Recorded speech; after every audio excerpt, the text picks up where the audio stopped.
just getting on, so we might give everyone a few minutes just in case they're having the same issue.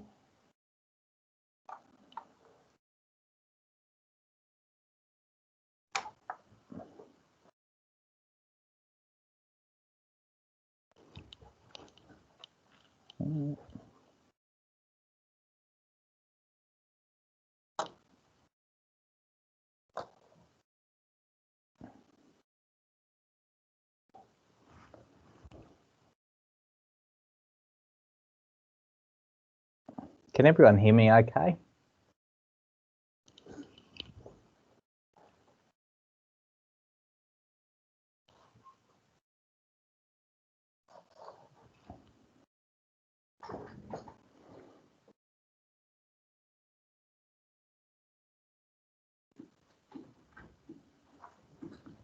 Well, good morning and welcome everyone. We'll get started. It's just after 10 o'clock. Hopefully Mel will join us shortly. I can't actually see her online, but that's okay. Yeah, for those of you that don't know me, I'm Michael Wickham, so the Manager of Customer Service and Sales. So I guess today Mel and I were going to talk to you about our home care business, and some of you may or may not be aware that we've started moving our home care offices within our villages. We've already done that in Hobart, so they're operating out of Springhaven with some great success, and we will also be doing the same in the north of the state. So the idea is, I guess, giving our consumers and our residential villages better access to us as a business and services they may or may not need right now, but I guess giving us access and them access to be able to speak with us and meet with us more easily. And I can see Mel's now with us. And she might want to talk to you all a little bit about how that's been going in Hobart. And yeah, what we look to do in the north of the state as well. Are you there, Mel? I am. I had the same thing this morning. Yeah, so I was just talking to the guys about the fact that we're moving our home care offices to our villages, and I guess maybe to hear from you about how that's going and the benefits we're seeing. Yeah, sure. So the Hobart team have been at Springhaven now for a couple of months. Would be, and we have seen some real progression with interest from people living in the village. We've got some packages starting. We've also got some CHSP services there, and also a lot of private services happening as well. So the word's sort of spreading a little bit. We're finding that people in the village are also just wandering in to speak to the staff from home care just to get an idea of what we do and what we can offer as well. So it's even just getting the word out to, you know, they might not want services straight away, but it might be that they have friends or other family members that are interested in having services from us as well. Yeah, great. And I was just saying too that we're actually looking at doing that in the north of the state as well. Yeah, so the north hopefully will be moving to Glenara Lakes. So obviously the northern team currently are located at Ainsley House, but being that it's a much smaller village, the opportunity to have home care at our larger villages is obviously much more inviting, and having the northern team sitting at Glenara Lakes is certainly where we're looking to go in the near future. Excellent. And I guess we'll open it up to anyone that may have questions around home care, what we're doing. Yeah, any feedback for the villages would be great.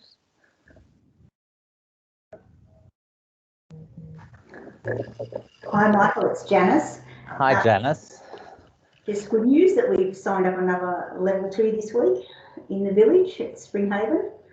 So we are getting a lot more interest from the residents here now. So that's really good. And I guess for everyone that doesn't know Janice, Janice is our team leader at Springhaven Home Care. Soon to be retired. Yes, counting the days. Yeah, and obviously you've found lots of positive feedback, Janice, from our residents having better access to us. Yes, we are getting, they're a bit hesitant at first, but now we're getting a lot of them that are sort of just wandering in and speaking to us, and yeah, taking a lot of our pamphlets, because we've got them outside our office, and they seem to disappear. We're restocking every couple of days, so they're obviously taking them. And yeah, and I think the word's spreading between the ones that are already in the village that are receiving services. Yeah, great. Did anyone else for us?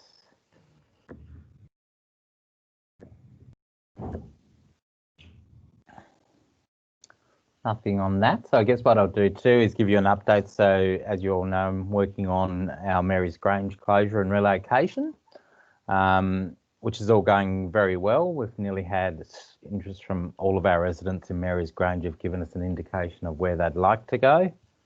To date, we've currently moved 4 residents already, and all of those transitions have gone extremely well. With lots of hard work from our staff at all of our sites, both receiving new residents and helping them to Grange. And we've had some really positive, great feedback from their families as well about how smooth that transition's gone and how well they've settled into their new home. So yeah, does anyone have any questions on the Mary's Grange move for me?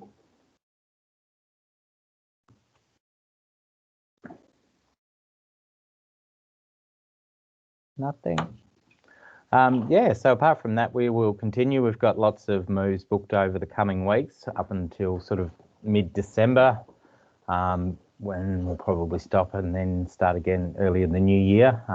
Once we take Bupa online, when that happens, we'll have a better idea of how many residents we're going to be able to move from Mary's Grange to Bupa, because we've had lots of interest for that. But yeah, all in all, a very positive process at the moment, with very few issues. It's been quite smooth, and I guess interesting to be engaged with the families. And I think a lot of it, the stress is more on the family. The residents have been quite relaxed about it, and a lot of them excited about their moves.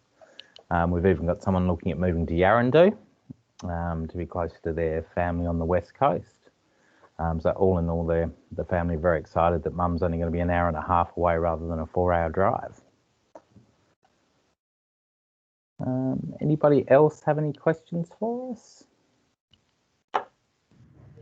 Hey, Michael, I was just wondering, does it look like there's going to be enough beds for the number of residents that were at Mary's Grange? Because I think there was about 74 or maybe 70 or something at the start of this. Yeah, I would think within a couple of weeks, Heather, will be below 50 residents at Mary's Grange. So there's been a lot of take up of our empty beds in the south of the state.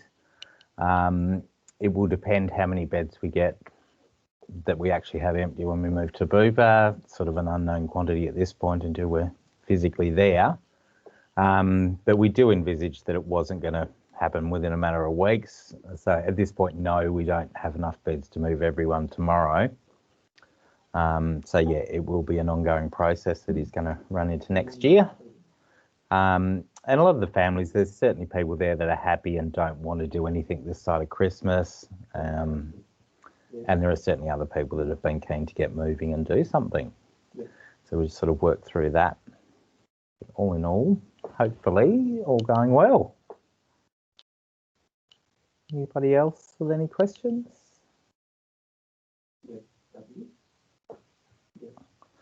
Well, thank you all for taking the time. It is 10:10. Thanks, Mel. Yeah, anybody needs anything, reach out, but we're here. But thanks all for taking the time to have a listen. We'll see you all soon. Have a great day. Thank you, everybody. Thank you.